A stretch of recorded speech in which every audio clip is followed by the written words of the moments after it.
Class 10th maths. गुरु ये है आपका सिलेबस। अब बाकी सब्जेक्ट्स में आप क्या कर रहे हैं क्या नहीं कर रहे मुझे पता नहीं, बट ये जो सिलेबस है इसके ये जो 3-4 पेज है, 3 पेज, इसका प्रिंट आउट आपके टेबल पे होना चाहिए मैथ्स के लिए। बाकी मुझे पता नहीं, आप मुझे बोलेंगे सॉफ्ट कॉपी है, ये पुराना आइटम का है, सब फालतू की बात है। इसका फिजिकल प्रिंट आउट चिपका के रखिए। मेरी बात समझ में आई? क्योंकि ये अब आपका अगले 2-3 महीने का यही आपका रखवाला है, यही आपका मैप है जिसमें आपने अगले 2-3 महीने चलना है। सिलेबस हो गया पूरा, चिंता मत कीजिए। ठीक है। अभी देखिए, ये इस साल का पेपर है, ये 2025 का पेपर है। ठीक है, आपका आईसीएससी की। आपने अभी करना है ये, क्या कर लिया? किया? बुरा नहीं हुआ। हाँ। ठीक है। तो ये 2025 का जो आपका पेपर है, मोर और लेस 2026 में ऑलमोस्ट सेम ही आने वाला है। इतना कुछ जमीन आसमान का फर्क नहीं होता। आप पिछले 5-6 साल के पेपर देख लीजिए, ऑलमोस्ट सेम ही होता है। ठीक है। अब इसके बेसिस पे मैं आपको टॉपिक वाइज बताऊंगा कि कौन से आपके टॉपिक जो हैं वो ज़्यादा आने वाले हैं और कौन से जो हैं वो थोड़े लीस्ट हैं। बात समझ आ गई? तो जब तक हम ये लेक्चर खत्म करेंगे आपको मतलब पूरा स्टोरी समझ आ जाएगी। लीनियर इक्वेशंस का कितना है, क्वाड्रेटिक का कितना है, अलजेब्रा का कितना है, ज्योमेट्री का कितना है, पूरी की पूरी स्टोरी आपको समझ आ जाएगी। ठीक है। तो डिटेल्ड एनालिसिस है यूजुअली। हर सेशन में मैं एक बार स्टूडेंट्स को बता देता हूँ कि भैया ये मैप है, इस पे आपने चलना। बात समझ आई? देखिए, तो यार सबसे पहले आपको ये समझना है कि आपका जो अलजेब्रा वाला पोर्शन है उस पर सबसे ज्यादा आपने फोकस करना है। ये देखिए, ये जो पूरा अलजेब्रा है भर भर के, और एक एक करके जो मैं टॉपिक आपको क्वेश्चन बताऊंगा ना, वो क्वेश्चन पक्का वैसे ही आते हैं। ठीक है। जैसे सबसे पहले लीनियर इक्वेशन इन इक्वेशन ले लीजिए। ठीक है। इसमें आप पेपर खोलेंगे तो कहीं ना कहीं आपको ऑलमोस्ट ये क्वेश्चन नजर ही आएगा कि भैया ये है, ये इन इक्वेशन है। यहाँ इसको ध्यान से देख लेना, ये क्या लिखा हुआ है। ठीक है।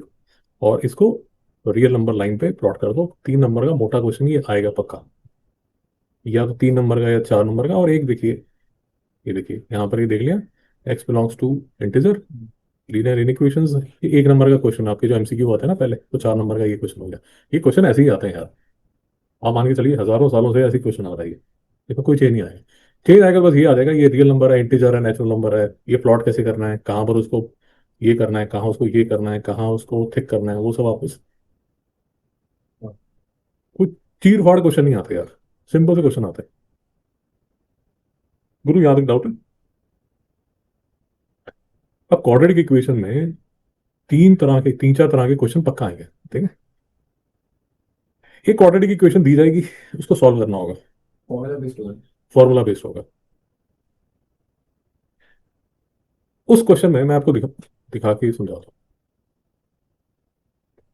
ये क्वेश्चन होगा पक्का, ये ऐसा क्वेश्चन होगा। ठीक है। इसमें दो चीजें आपको ध्यान रखनी है। मैथमेटिकल टेबल यूज करना आना चाहिए, वो स्क्वायर रूट जब निकालना होगा तो let us assume square root of 47 होगा। ये देख लेना यार, सिंपल है, कोई इतना मुश्किल तो नहीं। और इसमें ना सिग्निफिकेंट फिगर्स समझ लेना। मेरा एक लेक्चर है, मैं आपको भेज दूंगा अलग से, उसमें सिग्निफिकेंट फिगर्स क्या होता है वो अलग से एक्चुअली क्लास 11 में यूज होता है, बट उससे आपको काफी हेल्प हो जाएगी सिग्निफिकेंट फिगर्स। तो ये क्वेश्चन आएगा, इसमें दो चीजें ध्यान रखना, एक टेबल यूज करना देख लेना मतलब, और दूसरा सिग्निफिकेंट फिगर्स क्या होता है ये अच्छी तरह समझ लेना। ये सिग्निफिकेंट फिगर्स में कई बार यहाँ पर ये 1 नंबर एमसीक्यू में भी आ जाता है, सिग्निफिकेंट फिगर बेस्ड क्वेश्चन। तो ये हो गया सॉल्विंग क्वाड्रेटिक इक्वेशन। ठीक है। इसमें जो हमने सीख लिया वो ये सीख लिया कि टेबल कैसे देखते हैं स्क्वायर रूट 37 के लिए, सिग्निफिकेंट फिगर्स क्या होती हैं ये हमने समझ लिया। एक क्वेश्चन आ जाएगा रूट्स की नेचर पे, जैसे जी, ये देखिए यहाँ लिखा हुआ है ना एमसीक्यू में, इक्वल रूट्स हैं, डिस्टिंक्ट रूट्स हैं, मोर देन रियल रूट्स हैं, नो रियल रूट्स हैं। एक क्वेश्चन ये फंसा है। ठीक है। और एक क्वेश्चन पक्का गुरु आएगा वर्ड प्रॉब्लम में। अब वर्ड प्रॉब्लम यूजुअली बच्चों को थोड़ा सा स्लिपरी लगता है, बट इतना मुश्किल नहीं आता ये। गुरु बात समझ आई? हाँ। यहाँ तक डाउट है?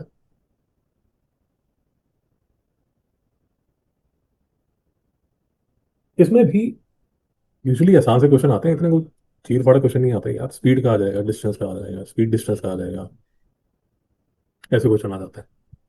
यहाँ तक ठीक है? अब यार क्वाड्रेटिक इक्वेशन में अगर आप थोड़ी सी मेरी बात समझे, ठीक है, रेशियो एंड प्रोपोर्शन के साथ लिंक्ड हो जाता है। समझ आया?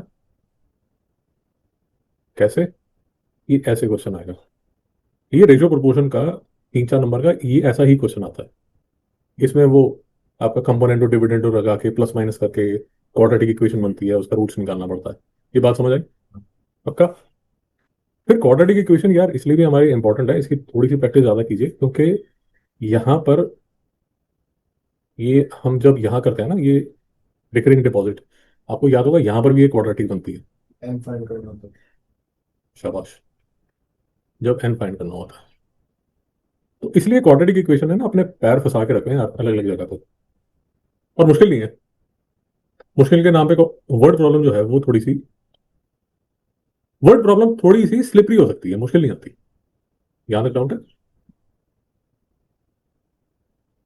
और वर्ड प्रॉब्लम में भी अगर मेरी आप बात माने ना, तो ऐसा कर सकते हैं आप, जैसे सेलिना में ना जो भी 5 6 एक्सरसाइजेस हैं, उसके पहले 3 3 4 4 क्वेश्चन कर लीजिए। तो वो 5 6 एक्सरसाइज ना, हर जो एक्सरसाइज है उसमें कुछ यूनिक है।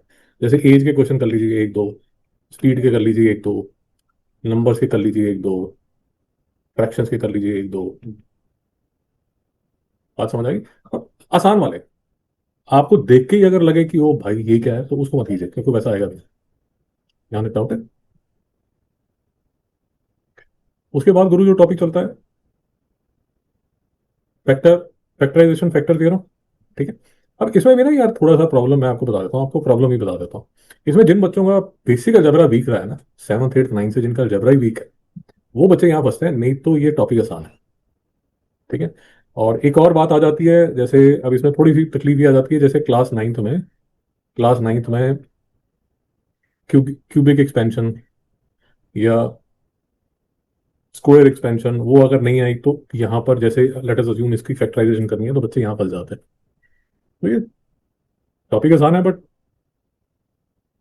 कुछ लोगों के लिए डिफिकल्ट हो जाता है। ठीक है। तो अब जैसे अगर आप ये देखेंगे, ये क्वेश्चन तो आसान ही है, ये 2025 का ही हम डिस्कस कर रहे हैं। X minus two is the factor of this, find the value of के। आप अगर मेरी बात समझ रहे हैं, बहुत ही आसान है, इसको इक्वल टू 0 करके एक्स इक्वल टू 2 की यहाँ वैल्यू डालनी है और के की वैल्यू आ जाएगी। यहाँ समझ आई? बट अभी आपको बात समझ आएगी कि डिफिकल्ट कैसे बन जाएगा। अब जब इसको फैक्टराइज करना होगा ना, और x-2 को जब इसके साथ डिवाइड करना होगा, ये जो भी यहाँ पर के की वैल्यू होगी, अब यहाँ ना बच्चे फंस जाएंगे, क्योंकि वो उनके लिए डिवीजन ऑफ पॉलिनोमियल जो है वो सरदर्द हो जाता है। मेरी बात समझ आ रही? दो अच्छा इजी टॉपिक। बट हिस्टोरिकली अगर आपका अलजेब्रा वीक रहा है, तो यहाँ फंसेंगे। यहाँ तक डाउट सॉरी भाई? उसके बाद मेट्राइसिस में तो कोई प्रॉब्लम नहीं है, आसान टॉपिक है। इसमें भी ज्यादा से ज्यादा अगर कुछ हुआ, तो यार प्रोडक्ट ऑफ मेट्राइसिस में थोड़ा सा आपको दिक्कत आ सकती है। उसमें भी कैलकुलेशन में डिफिकल्ट कर सकते हैं। उसमें भी एग्जाम प्रेशर में आपने 2 × 2 5 कर दिया, तो वो प्रॉब्लम हो सकती है। बट टॉपिक ये भी आसान है, इसमें भी कोई ज़्यादा इतना कोई खास नहीं है। ठीक है। ए स्क्वायर निकाल लेंगे, यूनिट वेक्टर है, 1 नंबर का ये क्वेश्चन आ गया। ठीक है, यूजली ऐसे ही क्वेश्चन आते हैं यार, A+C निकालना, B × A+C करना, 5B करना, ये करना। भूचाल तो नहीं आ रहा कोई?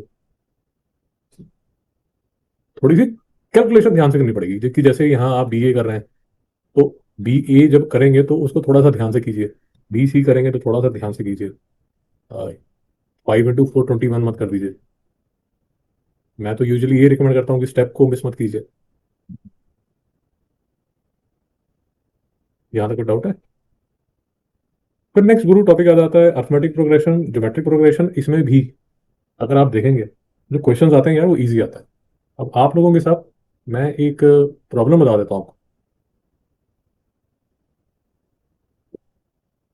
आप अगर सेलिना के क्वेश्चंस के साथ कंपेयर करेंगे, सेलिना में क्वेश्चन गुरु डिफिकल्ट है, जबकि बोर्ड के क्वेश्चन जो होते हैं वो इजी होता है। ये देख लीजिए, फर्स्ट टर्म दिया हुआ है 5, लास्ट टर्म दिया हुआ है 50। नंबर ऑफ टर्म्स निकाल दीजिए, कॉमन डिफरेंस निकाल दीजिए, बिल्कुल फॉर्मूला बेस्ड है। जीपी का देख लीजिए, 170 इज द nth टर्म, ये दिया हुआ है, फाइंड सम ऑफ आर, बिल्कुल फॉर्मूला बेस्ड क्वेश्चन है, कोई चीट फाड़ नहीं है। भाई सब्स्टिट्यूशन करना पड़ा करना शुरू होता डाउट है? आगे चला। तो अगर आप अलजबरा, मैं आपको सिर्फ ये अभी तक अलजबरा हुआ है, तो मैं आपको अगर अलजबरा की वेटेज दिखाऊं, तो ये देखिए, भारी भरकम वेटेज बनती है यार इसमें ना। पेपर में चॉइस भी होती है, तो ये हम टोटल करेंगे तो 100 नहीं बनेगा, टोटल करेंगे तो 100 ही बनेगा, बट फिर भी देख लीजिए अलजबरा का जो पार्ट है, 13, 16, 20, 25, 28, 31 मार्क्स का। ये मैंने विद चॉइस किया तो यहाँ पर मोर देन 100 मार्क्स यहाँ पर। बट मैं आपको सिर्फ दिखाना चाहता हूँ कि कितनी ज्यादा जो पार्ट है वो जब तो अगले साल का बोर्ड पेपर भी लूजली ऐसे ही होगा। शुरू ऐसा ही होगा। नहीं होगा तो आगे मेरे शीशे तोड़ देना। मैं आपको बता रहा हूँ ऐसा ही होगा। लास्ट मतलब आप मान के चलिए कि 3 साल का ये जो एनालिसिस है ऑलमोस्ट 3 साल का है।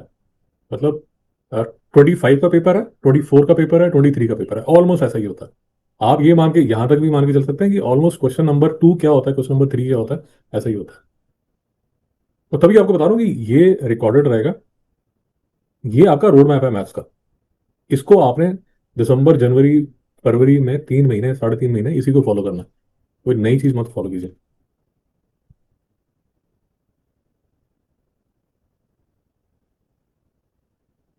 कुछ और पूछना चाहते हैं आगे चला।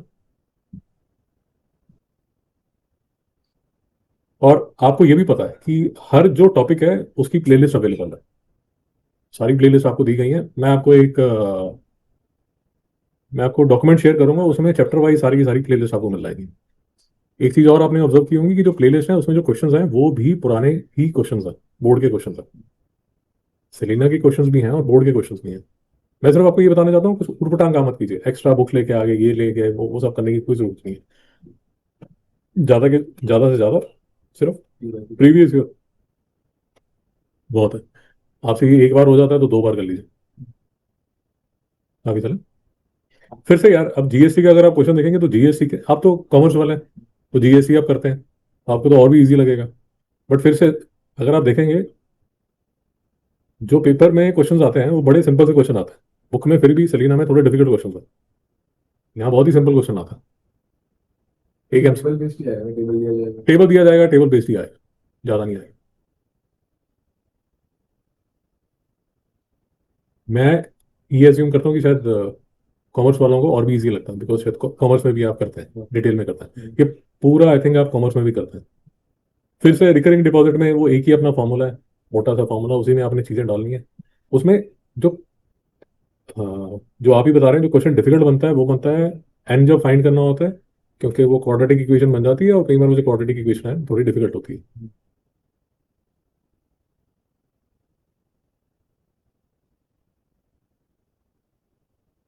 अब इसमें एक मतलब रिकरिंग डिपॉजिट में एक चीज जो फिर से मतलब एक जो बेसिक फंडा है वो ये है भाई, आपने जितना पैसा डाला वो उतना पैसा तो आपको वापस मिलेगा। आपने एन मंथ्स के लिए पी अमाउंट डाला, वो पैसा तो आपको मिलेगा ना, प्लस आपको इंटरेस्ट मिलेगा। बस ये एक छोटी सी बात भेजे में बिठानी होती है। तो उसमें कोई 2-3 फॉर्मूले नहीं है, उसमें सिर्फ ये है कि इंटरेस्ट का आप उसको सेपरेटली लिख सकते हैं। और ये जो है ये तो आप ही का पैसा है, ये तो आपने दिया है। आप बैंक में जाते हैं, हर महीने जाते हैं और बैंक में जाके जैसे आप एसआईपी डालते हैं या जो भी करते हैं, आप अगले 12 महीने तक अगर 1,000 रुपये की एसआईपी आपने की है, वो 12,000 तो यार आप ही का पैसा है ना। उसके ऊपर जो इंटरेस्ट है वो यहाँ पर रिकरिंग डिपॉजिट का वो जो सेकंड हाफ है फॉर्मूले का, उसमें वो इंटरेस्ट कैप्चर कर रहा है। पूरे यहाँ तक डाउट है? अब मैं इसलिए आपको बता रहा हूँ कि यहाँ पर जैसे आप ये क्वेश्चन पढ़ेंगे, अब किसी ने अगर सिर्फ फॉर्मूला रटा है और थोड़ा सा उसको मतलब सेकंड लेवल पे भी सोचा नहीं है, तो वो बेचारा सोचेगा पता नहीं क्या हो गया। अब इसमें 500 महीने, 18 महीने के लिए 500 रुपये दिए हैं, तो 500 × 18 प्लस 570 रुपये उसका इंटरेस्ट है। आप समझे? तो ये 500 × 18 प्लस 570 रुपये इसका इंटरेस्ट है।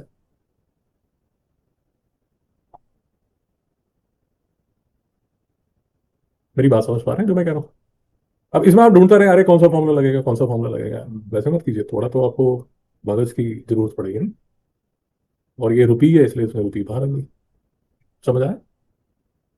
और दूसरा इंसिडेंटली ये थोड़ा इजी सा क्वेश्चन है। 250 रुपये महीने का, 3 साल किया, इतना मिल गया उसको। रेट ऑफ इंटरेस्ट निकाल दीजिए, how much more interest if you deposit. समझा? 4 नंबर का क्वेश्चन। शेयर एंड डिविडेंड भी, क्योंकि कॉमर्स वाले हैं तो जल्दी समझेंगे। और इसमें भी अगर आप देखेंगे फिर से, इसमें इजी क्वेश्चन आते हैं यार, बट इसमें भी थोड़ा सा हमें थोड़ा मगज की जरूरत पड़ती है कि यार जो डिविडेंड है वो किस पे लगता है, वो पार वैल्यू पे लगता है, वो उसकी मार्केट वैल्यू पे नहीं लगता। एचयूएल का शेयर अगर 10 रुपए का है, उस पर डिविडेंड जो है वो 2% है, तो वो इस पे लगेगा। मार्केट में हो सकता है जो एचयूएल का शेयर है, लेट अस अज्यूम वो 251 रुपीज़ का बिक रहा है, ये 2% इस पर थोड़ी तो लगेगा। तो इसमें भी थोड़ा सा बेसिक आपको समझना पड़ेगा कि एक नंबर का, ये 2025 का पेपर है, तो एक नंबर का यहाँ पर आया था, और उसके बाद एक 3 नंबर का यहाँ पर आया था। मार्केट वैल्यू निकालनी थी, डिविडेंड निकालना था, number of share, annual dividend ने 1000। मैं ये मान के चल रहा हूँ कि ये तीनों पार्ट जो हैं, जो कॉमर्स बेस्ड क्वेश्चन है उनके लिए तो, जो कॉमर्स बेस्ड जो स्टूडेंट्स हैं उनके लिए तो आसान, क्योंकि आप लोगों को डिटेल में कराया जाता है। जो साइंस वाला है उसके लिए थोड़ा सा डिफिकल्ट होगा, कोई डाउट? तो कमर्शियल मैथ्स में देख लीजिए यार, GST, banking, share and dividend मिला के 14 नंबर का यहाँ पर आता क्योंकि 3 या 4 क्वेश्चन होंगे। है। सॉरी, रफली 3 या 4 क्वेश्चन हाँ होंगे। देख लेना, ये देख, तभी तो मैं पूरा पूरा एनालिसिस कर रहा हूँ। देख, जीएसटी में एक मोटा क्वेश्चन है, एक एमसीक्यू। रिकरिंग डिपॉजिट में एक छोटा क्वेश्चन है, एक मोटा क्वेश्चन। और शेयर एंड डिविडेंड में भी एक छोटा क्वेश्चन है, एक मोटा क्वेश्चन। क्योंकि उसमें भी यार वो करना क्या चाहता है, मैं उसमें भी उसकी आपको बता देता हूँ वो करना क्या चाहता है। वो ये चाहता है कि सेक्शन ए में सारे क्वेश्चंस वो सारे टॉपिक से मोस्टली डालना चाहता है, बट फिर नीचे जाके सेक्शन ए में तो कोई चॉइस नहीं देने वाला आपको, सारे आपको घुमाएगा। सेक्शन बी में थोड़ा सा आपको आराम देना चाहता है, जिसमें वो 4 क्वेश्चन कर लेगा। 40 नंबर का पूरा है, फर्स्ट में आपको नहीं है, और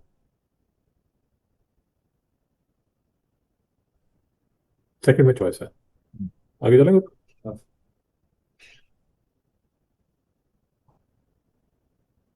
तो अलजेब्रा हो गया अपना, वर्चुअल हो गया।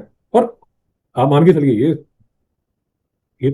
ये जो एनालिसिस है 3 साल का, ऑलमोस्ट गारंटेड मैं आपको बता रहा हूँ ऐसा ही होगा। आप मान के चलिए 90 to 95% ऐसा ही होने वाला है। इतनी कोई ड्रास्टिक कोई चमत्कार नहीं होता, बहुत प्रिडिक्टेबल होती हैं चीजें। फिर अपना ज्योमेट्री शुरू हो गया, सर्कल में एक क्वेश्चन आएगा, ठीक है। टेंजेंट का एक क्वेश्चन आएगा, ये तो दो मोटे मोटे क्वेश्चन आएंगे। कैसे नजर आएंगे? ऐसे नजर आएंगे। ये देखिए, पहले मोटे क्वेश्चन दिखा देता हूँ। ऐसा एक आएगा साइक्लिक कोऑर्डिनेटर का बेस्ड, प्योर सर्कल्स का आ गया। नहीं समझ में आया? कोई डाउट है यहाँ तक? ये एक मोटा क्वेश्चन आ गया, और टेंजेंट का एक क्वेश्चन आ गया। अब टेंजेंट का जो यार जो क्वेश्चन आता है उसमें यूजुअली, फिर से मैं बता रहा हूँ, यूजुअली टेंजेंट के क्वेश्चन में सिमिलैरिटी का जो है वो ये साथ में लिंक कर देते हैं।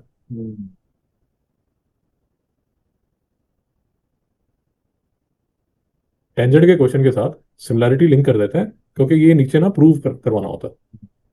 यहाँ तक डाउट है? और सर्कल में वही साइक्लिक कोऑर्डिनेटर होगा, उसमें सब चीर फाड़ करेंगे आपका। और डायग्राम्स ड्रॉ करना बेनिफिशियल होगा। एक और यार मैं तो हमेशा एडवाइजेबल करता हूँ, और मैं तो आपको ये भी कहता हूँ कि आप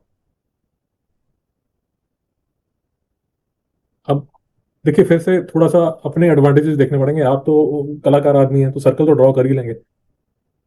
तो basically what I am trying to tell you is कि ज्यादा उसको ब्यूटीफाई करने की कोशिश मत कीजिए, बट प्लीज डायग्राम ड्रॉ कर लीजिए। सर्कल अपने फ्री हैंड से ड्रॉ कर लिया है, ये आजकल तो वो भी आता है यार, वो एक स्टेंसिल नहीं आता जिसके अंदर सारे बने होते हैं, वो यूज करते हैं आप, उसको यूज करना शुरू कर दो। मैं हमेशा रिकमेंड करता हूँ, क्योंकि मुझे ऐसा लगता है कि आदमी जब खुद से डायग्राम ड्रॉ करता है उसको काफी चीजें दिखती हैं जो पेंसिल पेन सामने का देख के कोई नहीं। हम सॉरी, पेंसिल पेन का कोई लफड़ा नहीं है। पेंसिल से करेंगे तो बेटर है।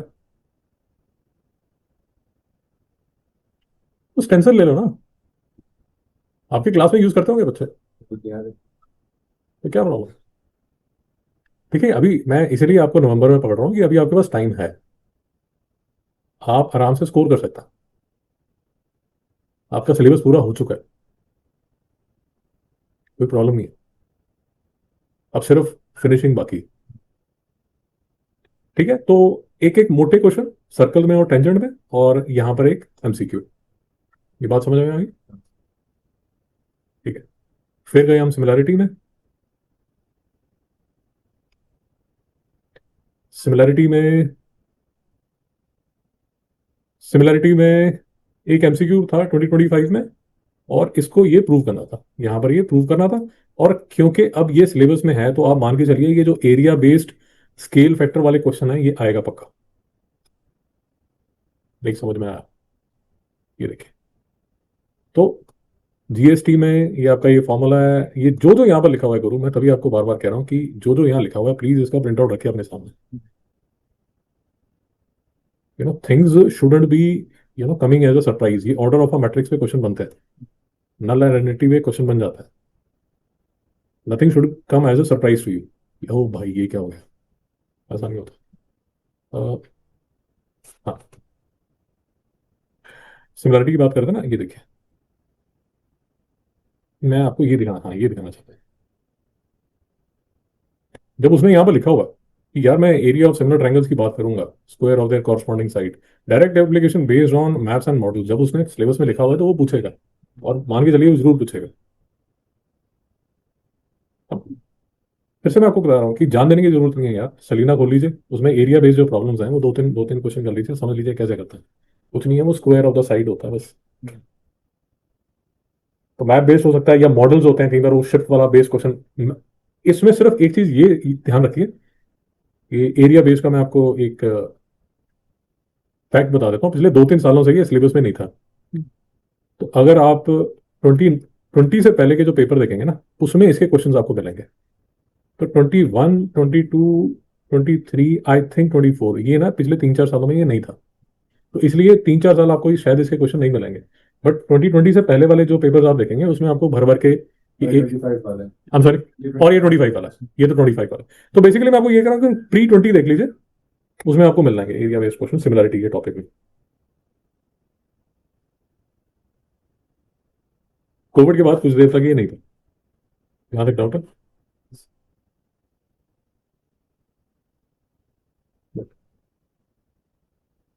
तो ये हो गया अपना।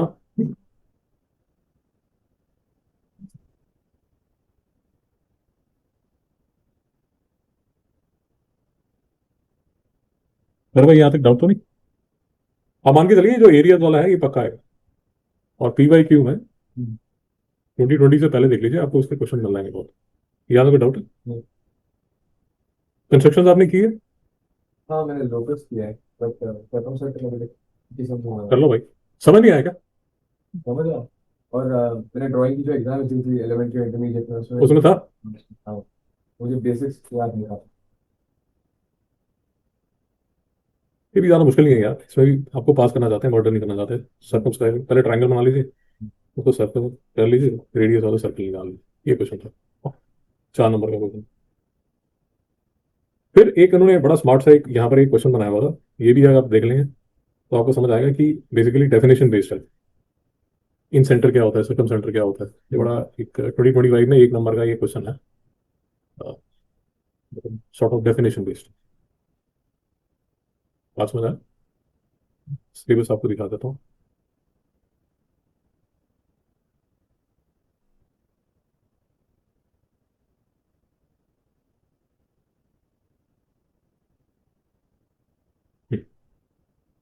तो ये देखिए, सिलेबस में ये है, कंस्ट्रक्शन ऑफ टेंजेंट, ये 2026 का अपना 2026 बोर्ड का। Construction of tangent to a circle from an external point, circumscribing and inscribing a circle on a triangle and a regular hexagon. अब उसने अगर हेक्सागन लिख दिया, उसने एग्जाम में पूछ भी लिया, आपने प्रैक्टिस ही नहीं की है, तो डोंट बी सरप्राइज, अच्छा सिलेबस में हेक्सागन भी था।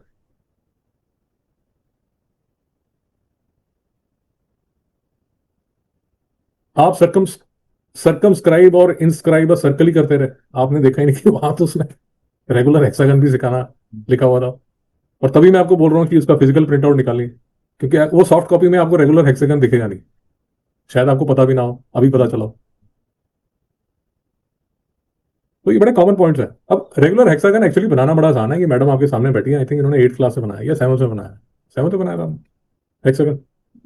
अरे बनाया था मुझे एग्जाम में था तो मुझे 7th या 8th में, आपने क्वेश्चन पूछा, शायद लास्ट ईयर बनाया था। अरे भाई डाउट है तो दो जो चीजें आपको बता रहा हूँ उसको फॉलो कर लीजिए,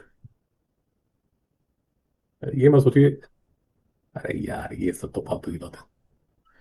ठीक है, फिर लोसाई आपको पता ही है।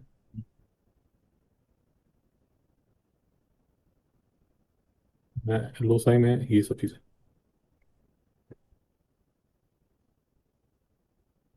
अब जैसे लोसाई हो गया, उसमें थोड़ी सी आप अगर प्रैक्टिस प्रॉब्लम्स करना चाहते हैं, मुझे बता दीजिए। मेरे पास सैम्पल पेपर पड़े हुए हैं, तो मैं आपको लोसाई का अलग से एक वर्कशीट बना के दे दूंगा।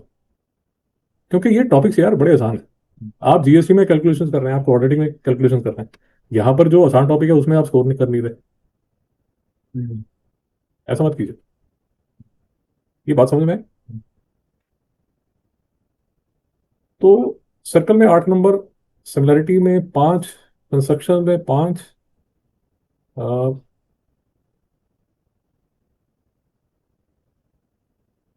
इंस्ट्रक्शन में 5 मार्क की क्वेश्चन है मेरा बना। ये है यार आपके सामने ही है। ये एक 4 नंबर का क्वेश्चन,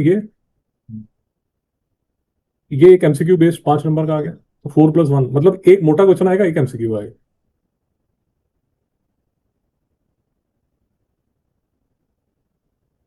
यहाँ तक डाउट है? हाँ, ये कंस्ट्रक्शंस है। लोसाई अलग मैं आपको दिखाता हूँ, लोसाई का अलग से मैं आपको क्वेश्चन दिखाता हूँ।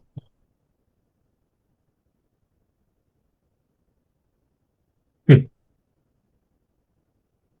आइए,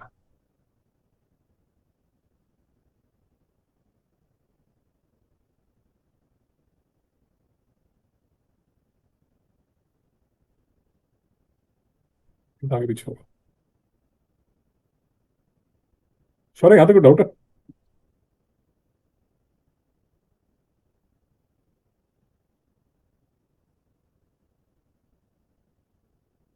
उसके बाद चलते हैं गुरु मेंसुरेशन पे। मेंसुरेशन में भी आपको बता दिया जी यार, जो आपके सिलेबस में मेंसुरेशन में है, आप मान के चलिए कि उसी की वो फिगर बना देंगे। जैसे अगर उसने मेंसुरेशन में, अगर ये देखिए, ये सिलेंडर कोन और स्फीयर लिखा हुआ है ना, तो बेसिकली यार वो आपकी जान निकालना चाहता है ये बना के। तो वो सिलेंडर तो लेगा, ऐसा एक कोन बनाएगा और नीचे एक स्फीयर बनाएगा। ठीक है। या वो सिलेंडर लेगा, उसके अंदर वो एक कोन रख देगा, या वो कोन लेगा और फिर बोलेगा यार मैं इसके स्फीयर बना रहा हूँ 3 मेल्ट करके। तो या तो वाटर राइस की क्वेश्चन आ जाएगा, या ऐसा एक टॉय होगा, या वो मेल्ट करके कुछ फिगर बनाएगा। यहाँ पे कोई डाउट है? Combination of solids included. नहीं समझ में आया? As a matter of fact, इस बार का अगर आप ये वाला क्वेश्चन देखेंगे तो थोड़ा सा इंटरेस्टिंग क्वेश्चन है। जैसे हॉलो स्फीयर लिया उसने, एक्सटर्नल दे दिया, इंटरनल दे दिया, इसको मेल्ट कर दिया। अब हॉलो को मेल्ट किया उसने और उसको राइट सर्कुलर कोन बना दिया। Find the radius of the cone so found. ठीक है ना? अब देखिए, फिर से आप कैलकुलेशन करेंगे, जो आपने जो टेस्ट दिया था उसमें जो मैं आपको समझा रहा था कि 4/3 r³ minus r³ is equal to pi r² h। अब इसमें पाई की कैलकुलेट मत कीजिए, ये पाई और पाई कैंसिल हो जाएगा। आपको याद है ना, मैं आपके टेस्ट में एक रिमार्क डाला था कि क्योंकि आप कैलसी यूज कर रहे हैं, अब तो आप पाई कैलकुलेट कर रहे हैं, बट एग्जाम में पाई दोनों तरफ से कैंसिल हो जाता है। ठीक है ना? फिर ये अभी आपको बताया कि ऐसा क्वेश्चन आएगा, वुडन है, सम ऑफ टोटल सरफेस एरिया निकाल दीजिए। तो याद रखिए, हेमिस्फीयर होता है उसका ये वाला जो है एरिया काउंट होता है। बट अगर ये इसके ऊपर बैठा हुआ है फिर नहीं होगा। तीनों का सी ऐसे लिया है। हाँ, सॉलिड है, cylindrical, 2 hemisphere, find the sum of the total surface area. ठीक है। तो इसमें आपको सिर्फ ये ध्यान रखना है कि इसमें सिर्फ इसका निकालेंगे आप, 2 पाई r²। इसका निकालेंगे 2 पाई r h। इसका निकालेंगे 2 पाई r²। डाउट? क्योंकि एक्सपोज नहीं है ना, खुला हुआ तो है नहीं, खुला हुआ थोड़ी। नहीं समझ में आया? अब इसमें भी यार थोड़ा सा दिमाग लगाइए, इसको ऐसे लिखिए 4 पाई r² +2 पाई r h। फिर से दिमाग लगाइए, 2 पाई r कॉमन लीजिए, इसको लिखिए r+h। आगे आप बार बार कैलकुलेशन नहीं कर रहे हैं। नहीं समझ में आया? अब एक चीज, कुछ इंटरेस्टिंग चीजें नोट कीजिए, खुद से नोट कीजिए। आपको पता है पाई की वैल्यू 22/7 है, उसने रेडियस जो है वो 3.5 दिया हुआ है। क्यों ऐसा किया? क्योंकि वो चाहता है कि 22/7 है वो 35/10, वो 7/5 तक निकल रहा है। उसी तरह अगर आप देखेंगे तो उसने ये इसको 14 दिया हुआ है, क्योंकि 7 2 14 होता है। तो उस आपकी पूरी हेल्प करने की कोशिश कर रहा है। अब आप बैल की तरह भागते जा रहे हैं, तो क्या किया जाए? सही समझ में आया? और इसमें कई स्टूडेंट्स को इसकी यहाँ रेशो निकालने में प्रॉब्लम आती है। बेसिकली इसमें क्या होता है, इशू क्या आ जाता है कि क्यूब रूट निकालना पड़ता है, उसमें बच्चे कंफ्यूज हो जाते हैं। बट मेंसुरेशन में भर भर के क्वेश्चन आते हैं और सिंपल क्वेश्चन आते हैं, कोई इतना चीर फाड़ क्वेश्चन नहीं आता कि हे भगवान मेरे सर पे बिजली क्यों गिरा दी। तो मेंसुरेशन का कुछ 8 नंबर का क्वेश्चन था। डाउट है सॉरी भाई। Yes. फिर अपना section formula, equation of the line. अब No. Equation of the line में थोड़ा सा इशू ये है यार, इक्वेशन ऑफ लाइन में ना फॉर्मूला थोड़े ज्यादा हैं और बच्चे थोड़े से कंफ्यूज हो जाते हैं। इस पेपर में बहुत कम समझते हैं उसकी, किसके? ये वाले इक्वेशन ऑफ लाइन के सामने इस पेपर में बहुत कम। देख लीजिए इक्वेशन ऑफ लाइन के 9 नंबर का क्वेश्चन है, ये है इक्वेशन ऑफ लाइन के क्वेश्चन। 1 नंबर का क्वेश्चन था, ये एमसीक्यू में था। फिर ये एक मोटा क्वेश्चन है 5 नंबर का। तो यही जान निकाली ना उसने आपकी। हाँ, ये फॉर्मूला वाले जो थे कोऑर्डिनेट्स निकाल दीजिए, इंटरसेक्शन के कोऑर्डिनेट्स निकाल दीजिए, डायगोनल। अब देखिए इसमें पैरेललोग्राम आपको प्रॉपर्टी जब उसने बताया कि पैरेललोग्राम है, अब उसकी प्रॉपर्टी आपको पता होना चाहिए कि यार उसके जो डायगोनल्स हैं वो बाइसेक्ट करते हैं। तो जो पॉइंट ऑफ इंटरसेक्शन है वो बेसिकली मिड पॉइंट होगा, तो मिड पॉइंट का फॉर्मूला लगेगा। स्लोप निकालिए सीबी और डीए की, equation of the diagonal AC निकाल लीजिए। 5 नंबर का क्वेश्चन, उसी में उसने पूरा पूछ लिया। अ, अच्छे क्वेश्चन पूछा यार, ये भी 3 नंबर का एक क्वेश्चन पूछा होगा। फिर से ग्राफ बेस्ड क्वेश्चन है। कोऑर्डिनेट्स ऑफ पी क्यू निकालिए, इक्वेशन ऑफ आर एस निकालिए। इसमें इंटरसेप्ट लगा के सब तामझाम करना पड़ेगा, थोड़ा सा अच्छा क्वेश्चन है ये तो सिंपल था, ये थोड़ा सा टेढ़ा। तो मुझे, मेरा एक्सपीरियंस ये है कि इसमें क्योंकि फॉर्मूला ज्यादा है तो यूजुअली स्टूडेंट्स को थोड़ा सा टफ लगता है और इसमें थोड़ा दिमाग भी लग जाता है। बट फिर से साइंस वालों को रिकमेंडेड होता है क्योंकि ये सारे जो टॉपिक्स हैं साइंस वाले 11th और 12th में फिर से करता है। डाउट है? फिर ये तो यार आसान है, ग्राफ बेस्ड प्लॉटिंग रिफ्लेक्टिंग।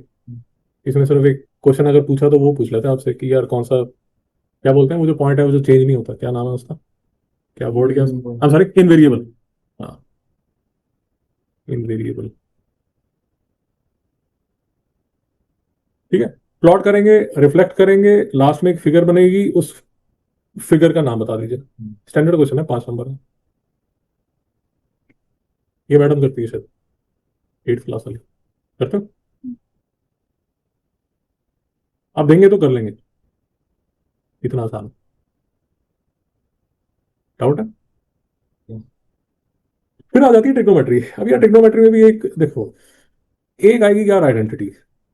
अब मेरा एक्सपीरियंस ये रहा है कि जनता की आइडेंटिटी को लेके यार जनता परेशान रहती है। बट मैं आपको ये बता रहा हूँ कि इतना परेशान होने की जरूरत नहीं है, क्योंकि जो हाइट्स एंड डिस्टेंसेस का जो क्वेश्चन होता है वो आता है बहुत आसान। तो ट्रिग्नोमेट्री को छोड़िए मत, हाइट्स एंड डिस्टेंसेस का क्वेश्चन आता है। और उस हाइट्स एंड डिस्टेंसेस में अगर थोड़ा सा डिफिकल्ट क्वेश्चन आया तो हाइट्स एंड डिस्टेंसेस में स्पीड बेस्ड क्वेश्चन आ जाता है एक, वो थोड़ा सा डिफिकल्ट होता है। मार्क्स वेटेज भी इस वाले क्वेश्चन ज्यादा रहता है। हाँ, मोटा क्वेश्चन होता है यार। फिर से देखिए आइडेंटिटी है 4 नंबर की, और नीचे जो फिगर है वो 5 नंबर की, 9 नंबर का उसने पढ़ा। अब जनता को यार साइकोलॉजिकल है, जैसे मैं आपको बताता हूँ ना, मुझे कार चलाने से डर लगता है, तो दुनिया कार चला रही है बट वो साइकोलॉजिकल है। जनता आइडेंटिटी देख के डर जाती है, ओ भाई इतने साइन क्यूब कॉस क्यूब, पता नहीं क्या हो रहा है, डर जाता है। But the good news is कि हाइट्स एंड डेंसिटीज में अच्छा आता है, सिंपल क्वेश्चन आता है। बट इसमें भी यार एक चीज, कुछ एक दो चीजें देखिए कि इसमें टेबल्स देखने आपको आने चाहिए। हाँ। जैसे आपने वो स्क्वायर रूट पहले देखा ना, तो बेसिक क्वेश्चन जिसमें 35 डिग्री 14 डिग्री कैसे निकालते हैं वो आपको आना चाहिए। यहाँ तक डाउट है? क्वेश्चन दो मोटे आएंगे। और ये भी याद रखिए कि जो आइडेंटिटी आती है यार वो तोड़ो क्वेश्चन नहीं आता, आपकी जान लेने की कोशिश नहीं की जाएगी। बोर्ड जाता है कि पास करो और आगे जाओ। डाउट है भाई? और फिर सबसे प्यारा यार अपना स्टैटिस्टिक्स।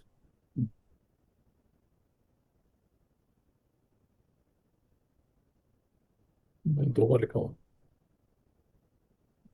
सॉरी। फिर आता है स्टैटिस्टिक्स। स्टैटिस्टिक्स अगर आप देखें ना, मुझे ऐसा लगता है, मेरा ये फील है कि क्वाड्रेटिक के बाद जो सबसे इंपॉर्टेंट टॉपिक है वो है स्टैटिस्टिक्स। 11 नंबर आता है। मतलब एक चैप्टर में से सबसे ज़्यादा या तो क्वाड्रेटिक में आता है या स्टैटिस्टिक्स में आता है। और आसान है। सिलेबस देख लीजिए कि क्या क्या आएगा, बस उसी को देख लीजिए कि यार मीन मीडियन मोड समझ लिया, हिस्टोग्राम प्लॉट करना, वो चीज़ प्लॉट करना सीख लिया। ठीक है, ये 3 मेथड है, इनकी प्रैक्टिस कर ली, बस काम कर। उसमें हाँ, उसमें थोड़ा सा इसमें भी थोड़ी सी अगर परेशानी आती है तो बच्चों को कि हाँ ये क्वार्टाइल में, इंटर क्वार्टाइल में, या ये ग्राफ जब रीड करना होता है इसमें तो थोड़े से बच्चे परेशान हो जाते हैं यहाँ पर। ये यूजुअली ऐसा ही क्वेश्चन आता है, ये ग्राफ दिया जाता है, आ, ये क्वार्टाइल बेस्ड क्वेश्चन होता है। बट मार्क्स आप देखिए, ये 4 नंबर का ये क्वेश्चन है, मीन मीडिया निकालना है 3 नंबर का, 3 नंबर का हिस्टोग्राम प्लॉट है, ये स्टैटिस्टिक्स है। और फिर से प्रोबेबिलिटी में सिलेबस के हिसाब से चलिए, अपनी तरफ से रैंडमली कुछ मत कीजिए। अगर उसने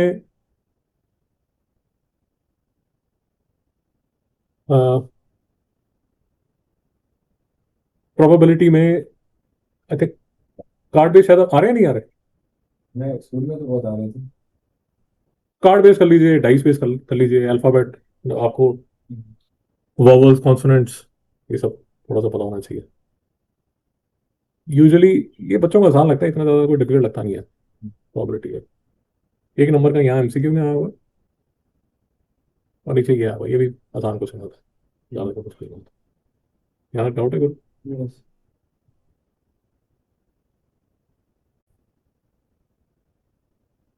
तो ये सारा हिसाब किताब है यार।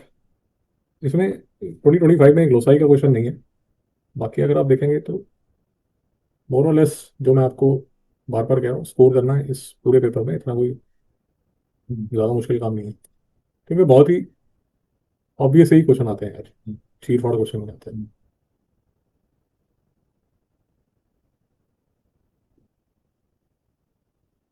सिलेबस देख लीजिए एक बार, सिलेबस में हर, ये आप सामने चिपका लीजिए। जैसे आपने जो प्रॉपर्टीज की हैं, टेंजेंट्स की जो प्रॉपर्टी की हैं, सर्कल की जो प्रॉपर्टीज की हैं, उसको देख लीजिए। जो भी चीज़ लिखी हुई है वो फेयर गेम है यार, वो पूछा जाएगा आपसे, कोई डाउट है? Yes. अब ये आपका रोड मैप है यार, ये 2-3 महीने आप इसको फॉलो कीजिए, समझ आया? ठीक है।